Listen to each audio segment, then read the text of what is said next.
안녕하세요. 메카닉코인 투자 더펄스노입니다. 오늘은 2024년 코인 시장 전망, 코빗 리서치 센터 전망 보고서 한번 요약해 보겠습니다. 지금 23년을 이제 마무리를 벌써 앞두고 있죠. 그래서 주요 리서치 센터들이 24년도 예측 리포트를 내고 있고요. 그 중에서 특히 좀 눈에 띄는 코빗 리서치 센터 보고서부터 요약해 보겠습니다. 자, 이렇게 네 분이 보고서를 작성하셨고요. 정성문님 같은 경우에는 이렇게 골드만삭스에도 있었고, 펜실베니아, 와튼스쿨 이런 데서 어마어마한 스펙이죠.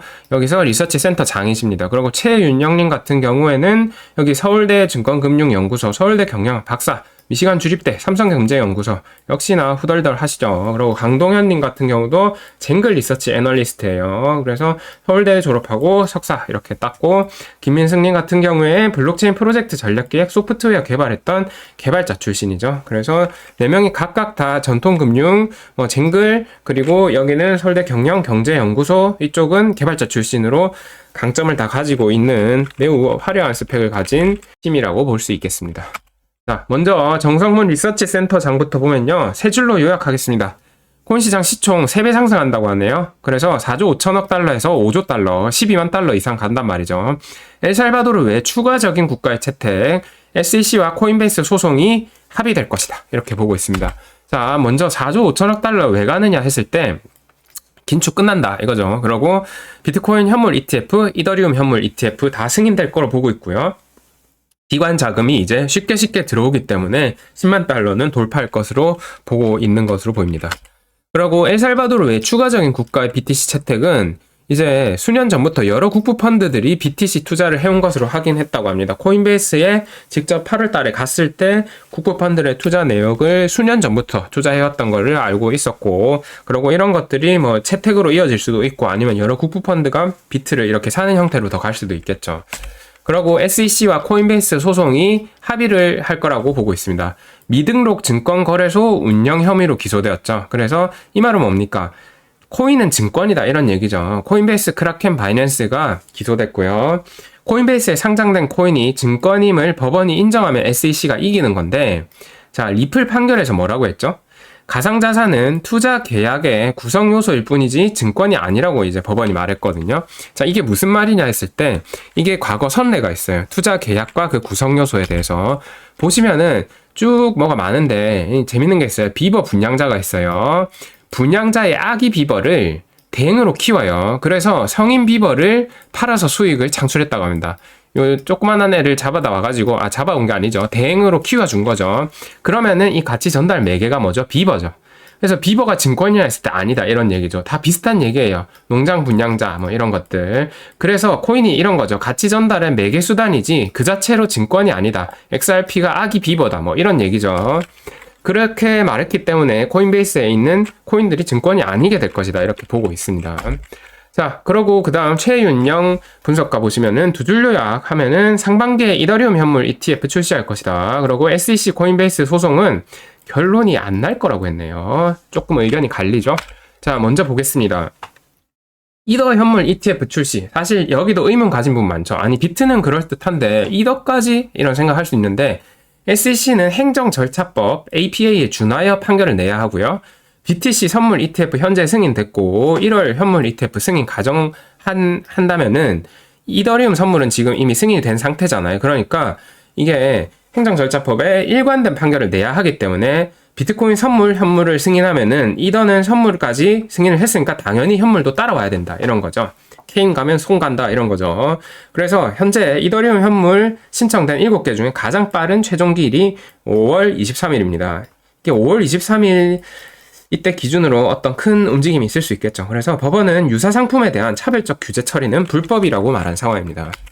그리고 코인베이스 소송 합의가 지연되는 이유는 리플 SEC 증권법 판결이 나오기까지 3년이 걸렸기 때문에 이게 아직은 기한이 더 남았다 이렇게 보고 있고요. 국제기구 IOSCO 여기서 23년 11월 16일 최근이죠. 한 달 전에 규제 당국이 잘 분석해라 뭐 이런 식으로 내용을 냈고, 현재 각국에서 이제 지침을 만들고 있기 때문에 오래 걸릴 거다 이렇게 보고 있습니다. 자, 그 다음에 여기 강동현 아날리스트 보시면은 RWA 섹터 코인이 잘 올 거라고 했죠. 역시 RWA입니다. 그리고 레이어 2 섹터 잘 걸 거라고 했습니다. 그래서 저랑 의견이 좀 비슷하네요. 한번 볼까요? RWA 섹터 코인이 잘 오르는 이유는 첫 번째로 이번 불장에 가장 큰 특징이 뭡니까? 전통금융이죠. 전통금융의 진출이 가장 큰 핵심 그런 의미라고 보고 있고요. 그래서 RWA가 이 전통금융과 가장 이렇게 밀접한 연관을 가지고 있습니다. 그래서 많이 오를 거라고 보고 있고요. 가교 역할을 하는 거죠. 그리고 두 번째 보시면은 23년도에 TBL이 성장한 이 섹터별로 보면요. 시장 전체 TBL 있잖아요. 이 토탈 볼류 락트 이게 뭐냐면은 모든 디파이 다 합쳤을 때 지금 이게 40% 정도 성장했어요. 올해 초 대비 이 시장 전체 TBL은 40% 성장했는데 RWA는 얼마나 성장했나요? 700% 성장했어요. 700%면은 808배 성장한 거죠. 그러니까 시장 전체는 겨우 1.4배 성장하는데 얘네들은 8배 올랐습니다. 그럼 8배 올랐으면 너무 많이 오른 거 아닌가? 이렇게 생각하면 안 되죠. 8배 올랐으니까 더 갈 것이다. 이렇게 생각하겠죠. 현재 기간 추산 2030년 10조 달러 규모로 보고 있어요. 어마어마하죠. 그런데 현재는 어느 정도? 50억 달러. 그러니까 RWA 코인들이 뭐 10배 올랐다고 이게 많이 오른 게 아닙니다. 왜? 10조 달러 간다잖아요. 그럼 2000배 성장하니까 10배 지금이니까 10배 간 것도 아니죠. 지금 다 30%, 40%씩 떨어져 있기 때문에 여기서 2000배 이거 하면은 지금 얼마입니까? 많이 오르겠죠. 그래서 이렇게 보고 있고요. 그리고 레이어 2 섹터 코인 잘 올 것이다. 지금 하루 종일 아비트랑 폴리곤 얘기 정말 너무 주변에서 많이 들어가지고요. 드디어 얘가 집에 들어가나 봐요. 그런데 아쉽게도 아비트랑 옵티미즘 폴리곤은 오른다고 하지만은 사실은 이것보다는 GK싱크하고 스타크넷이 오를 거라고 했네요. 왜냐, 얘네가 이제 새로 출시하잖아요. 그래서 덴콘 업그레이드 수혜주인 당연히 아비 옵티나 맥틱 이런 것도 오를 건데 하지만 그보다는 영지식 증명 롤업 코인들 스타크넷 GK싱크가 더 많이 갈 것이다. 이렇게 발표했습니다. 그래도 아비트럼도 밥 먹겠죠. 폴리곤도 밥 먹을 거고. 이렇게 보시고 그러고 김민승 아날리스트 보면은 이더리움 외에 라지캡 알트코인 ETF 출시가 가능하다 봤고요.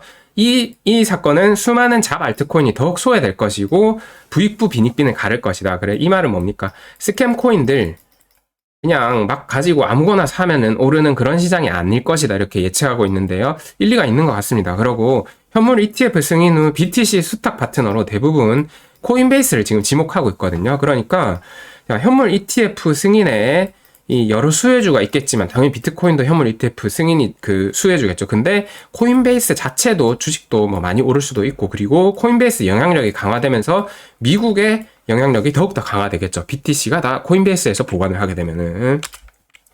라지캡 알트코인 시총 큰 거 말하는 거잖아요. 그래서 부익부 빈익빈 가능성 너무 작고 시총 작은 것만 들고 있다가 밥 조금도 못 먹을 수 있다 이런 말이겠죠. 그래서 라지캡도 좀 들고 있어야 합니다. 그래서 돈이 쏠리는데 더 쏠리고 라지캡 ETF 출시 가능성이 있다. 그레이스케일 및 여러 운용사 참가하면 뭐 이런 것들이 있겠죠. 보시면은 뭐 BNB가 들어갈 수도 있고 근데 약간 바이낸스니까 좀 뺀다 치고 솔라나 뭐 리플도 들어갈 수 있겠고 에이다 아발란체 도지코인은 좀 빼야 될 것 같고 폴카다 트론 체인링크 뭐 트론도 중국계니까 좀 빼야 될 것 같고요. 폴리곤 라이트코인 비케, 코스모스, ICP 뭐 아무튼 예측할 수는 없지만은 현재 기관에 이런 상품에 있는 것들 있잖아요. 그레이스케일도 있고 몇 개 더 있거든요. 그런 상품들이 승인될 가능성이 있다지 뭐 승인된다는 얘기는 아닙니다. 일단 이더리움 현물까지만 다 대부분 보고 있고 라지캡 알트코인 얘기는 다른 리서처들은 얘기는 안 했죠. 자, 그리고 코인베이스 영향력 강화 이거는 뭐 당연한 얘기죠. 미국 위주로 결국 재편될 거고 비트코인 ETF 현물 수탁을 코인베이스가 모두 대행하고 우리는 코인베이스 상장 코인을 주목하면 좋겠죠. 그리고 앞에 얘기하고 같이 섞었을 때 RWA면서 코인베이스 상장 코인이면은 매우 강력할 수 있겠죠.